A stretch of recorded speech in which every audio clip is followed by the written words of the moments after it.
deal with arbitration? Tough question right out of the gate. No, I mean, I'm obviously really happy we got a settlement done before. Just the travel to go back and forth from Florida the day before spring training, but also just like, it's a process that weighs on you a little bit, and I think that both parties are happy with the settlement, and now it's just baseball. It's a structure that helps the team with cash flow this year. Was that something that you were conscious of, or was that part of their pitch to you? I guess both parties. Proud of my agent for bringing it up. I think that it added some flexibility there, but still kept my value in a spot that I wanted it to be. So I kudos to both sides, and happy to get it done with. You're coming into the season having spent a full season as a starting pitcher. What changes going into the season, not knowing what you've been able to do and what you can do? Yeah, I talked to Ruben going into the offseason. I shut down for 4 weeks, but then kind of slowed my progression coming into it. I told Ruben this is probably the first offseason that I've been able to come into spring training knowing that I have a spot come opening day. Last year, obviously, I felt that, but I wanted to prove myself coming into a new organization. So I'd say I'm a little bit slower than what I normally would do. I'll still have 8 or 9 bullpens before I throw a live BP. I'd say I usually had 8 or 9 bullpens coming into spring training. And then it's really just being able to use spring training as a build-up. So I was able to give my body the time to recover in the offseason and feel great coming in. You got better as the year went on last year. What did you kind of feel and figure out as a major league starting pitcher as you were able to go on and see some lineups a couple of different times and still have success? Yeah, obviously the scouting is a big part of that, knowing what a guy did against me early in the year and how I can exploit that later in the year, but also just leaning on the veteran guys that we had ahead of me.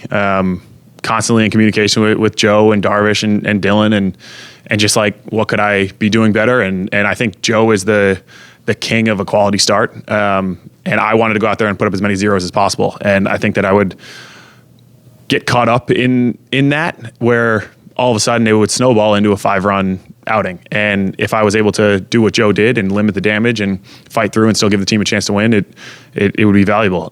So taking a lot of lessons from Joe was big for me throughout that season. Even if he can't throw, what's he mean to this team in this rotation? Yeah, I mean, we had the camp leading up to this, and it was something like 40 guys here, and obviously it's his idea for the camp.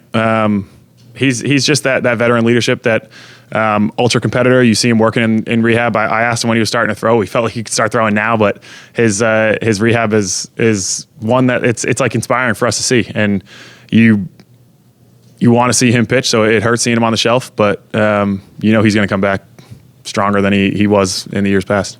That start you had in the wild card game here was of historic nature. You saw this ballpark in a day like today. It's not the same quite, but can you start to feel some of that electricity being around the fans in this place again? It's fun being back out at San Diego. I've been here for like a week, and even just like stupid things getting recognized on the street, it's fun. And everybody's saying go Padres, and everybody's saying we should have had them last year, and we're excited to try to go further than we did last year. It's been a different offseason for this Padres team. Starting with your batting mate, Kyle Gashioka. How tough to see that guy walk out the door? I love that guy. It's obviously hard. I've been in a locker room with him since 2018, but he deserves every cent that he got in that contract. So I'm super proud of him. I know he's going to have an awesome couple of years over in Texas. Not looking forward to facing him because I feel like he knows every sequence that I could possibly throw. But I'm really, really proud of him for getting that contract. You have a couple guys in this team. I mean, yourself, Dylan, see some important players in this team, and your names are still thrown out there as possible trade bait. Is that something that's disconcerting? Is it something that you pay attention to, or is it just something that you accept as part of the business? Part of the business. I think it's fun that, like, Dylan and I always joke around about it. You gotta obviously you're gonna hear it, but you want to just make fun of it. And we obviously have a great core group of guys, and if one of us isn't here, we're going to be super excited to see what they can do on the opposing team. But it's just one of those things that we know we're going to have a good team put together, and we got to play as best as we can with or without whoever's in this locker room right now. That being said, would you be shocked if you were traded? And is that something you discussed with AJ before you came to this agreement? I guess, yeah, I would be shocked. But obviously anything can happen. I didn't think I was going to get traded over here that offseason last year. So anything can happen. I know that baseball world's crazy, so you don't want to make those plans, and then the baseball gods are going to tell you something different. So wherever we are, whatever the team is, I know we're going to have a championship caliber team, and it'll be a fun season. Have you given Ha-Sung any Tampa tips? Say that again. Have you given Ha-Sung Kim any tips about him? I have not. Another one of those guys that obviously he was a heart and soul of San Diego. Those Ha-Sung Kim chants are you can feel them when you just talk about it. So, yeah, I mean, the only at bat he has against me is an RBI single, and so I hope to not face him again, or I hope to face him again and make that average go down a little bit. But he's going to have a ton of success over there, and Tampa's a great city, so he'll have some fun. Living in that area, what is it like knowing that the Rays are going to be playing a spring training stadium for the foreseeable future right now? Definitely weird. Obviously, I played at that spring training stadium a ton. It's a great clubhouse. It's a great staff over there, so I'm sure they're going to be able to sell out and have true Tampa fans, because obviously they're located in St. Pete.